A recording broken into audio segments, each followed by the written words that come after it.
Muhammad couldn't remember certain things about the Quran at certain times. So what do we have here? Why do you have this Quran written down at all? Why did Abu Bakr collect the Quran and have it written down?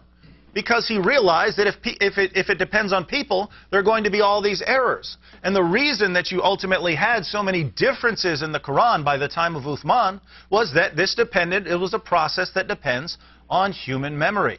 So look at what this man is saying. Christians passed on the documents by writing them down and making copies as they went down. Now, even copying isn't a perfect process, but it's much stronger than simply passing something on for hundreds of years by memory.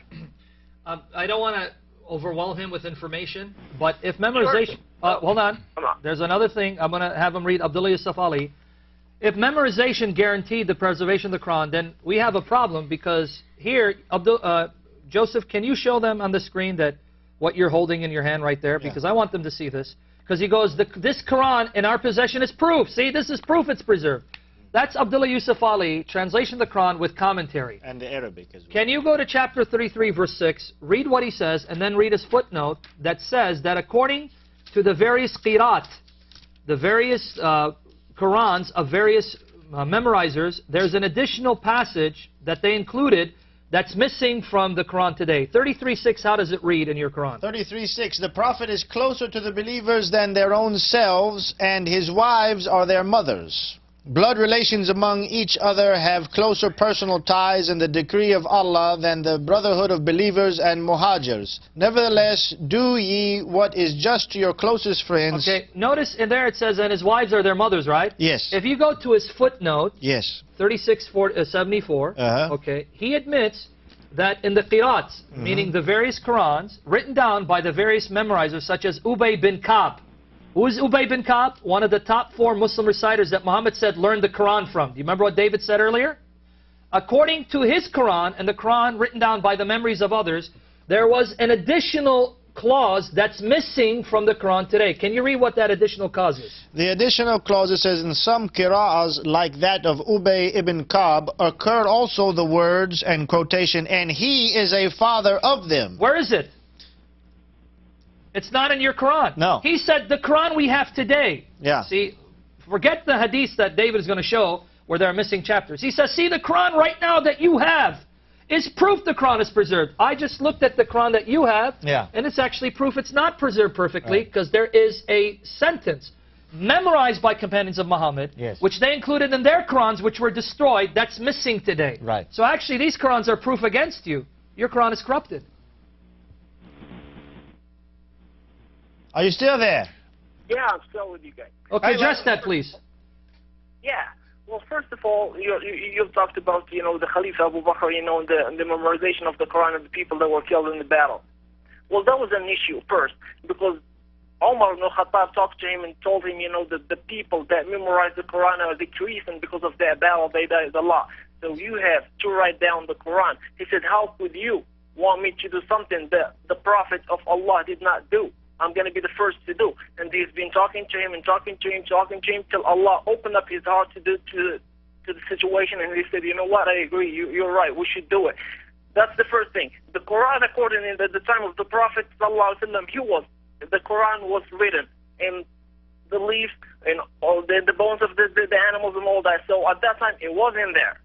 So now what we're talking about is the gathering of the chapters, is the gathering of the surahs. Is writing it down in a book. That's the only thing that it was talking about. And you address that issue, and you change to a totally different subject about the qira'ah. Even the word in Arabic qira'ah, it means recitation. That's correct. It means recitation. You're right. Yeah, it means recitation. Okay, but I want to address that.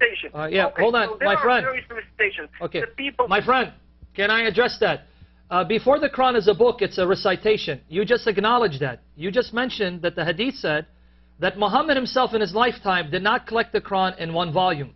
The same hadith says that when Zayd undertook the gathering of the Quran, he didn't just look for scraps or bones, he also went to people who had memorized it. Before it's a book, it is a recitation.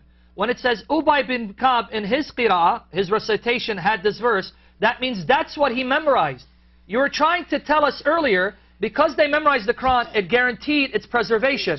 No, here's a person who had memorized a line in his recitation that's missing. So memorization did not preserve it. So can you address that? So to say, well, qirat means recitation, qirat can also mean reading, because the verb can mean read or recite. Absolutely. Okay, so since Ubay, my point, so you get my point, since Ubay memorized the Quran, and when he recited the Quran from memory, he had this additional verse, because before they wrote it down, they memorized it, and they wrote down what they memorized. Where is this additional verse that others memorized from Muhammad as part of this verse that's not part of your kitab today? Where did it go? We're waiting. Are you still there? Absolutely. If where'd it go? You're not going to keep interrupting me. No, because we want a dialogue. Just where did it go? We have a question. Can you answer the question or not? I'm only one, and you keep interrupting me. You can't do that. Okay, are you able to answer the question or not? Yeah, we let you speak. We're dialoguing. So please address it. We're dialoguing. Please address that. Absolutely. If you would let me, I'll let Okay, go ahead. Address it. We're going to give you 3 minutes. It's not going to be, beneficial to either of us. Well, according to okay, thank you. Well, the recitations that you're talking about, the Quran came in 7 recitations, in 7 tongues. It's 7, because the people in Saudi Arabia and the people of the Yemen, the people, they all speak different. Some of the words are different. Some of the pronunciations are different. Some of the words are different. That's correct. The Quran came down in 7 dialects, in 7 recitations. So we can't brother, what's your name? About talking about the recitations and the Quran and the book. What's the brother's name? Brother, what's your name? You would find that there is a letter, Brother, what's your name? Ahmed. Ahmed, my brother in humanity, may God guide us into the truth. You confuse ahruf with qirat. You said that the Quran came down in 7 recitations. No, that's not what the hadith says. It's actually, the word is harf, ahruf in plural. Qirat is different from the 7 ahruf. Very good. So you have to make a distinction. You're confusing the two. Haruf is actually letters in Arabic. Yeah, so it's not qirat. You confuse the qirat with the aruf. They're not the same. They're different. And according to your own hadiths, when Muhammad said that the Quran was revealed in 7 aruf, to this day your Muslim scholars don't know what that means. I have a reference from a Muslim scholar who wrote an introduction to the sciences of the Quran. Okay, Yasser al-Qadi. He says that to this day, no Muslim knows the meaning of the 7 ahruf, because there is no authentic narration that comes from the Prophet or the Salaf telling us the exact meaning. And he mentions As-Suyuti listing over 40 different interpretations, so no one knows what it means to this day. And you're telling me it's the same as the Qiraat. That's not what your sources say. They're different. And still, Ahmed, we are asking you to answer the issue that Brother Sam brought up about Ubay ibn Ka'b's Qira, and the fact that the Uthmanic text that you have in your possession and we do now does not include the Qira of Ubay ibn Ka'b. Does he want me to read it? Ahmed, do you want me to read that quote? The thing is, like I said earlier, you can't be keeping interrupting me and want me to answer. Okay, go ahead. How am I going to answer if you keep interrupting me? Okay, go ahead. We're waiting for your answer. We're listening. Go ahead. That's what you said earlier. I would be pleased and appreciative towards it if you would be taking your words and let me speak. Thank you. Well, the thing according to the corruption of the Quran that you are talking about, just bring me any contradiction of the Quran that is contradicting itself, and talk about the Bible. There's the computer right in front of you, Brother David. Type and see, get the viewers about the errors in the Quran, or the errors, if there are any errors in the Quran. I can give you a contradiction. And in the Bible. You want a contradiction in the Quran? I can give you one. What are you going to get? What the results are you going to get? The Quran, according, if there is a corruption, if the Quran has been corrupted, you would find, like Allah says in the Quran, and if it was from other source than Allah, they would find so many differences in it.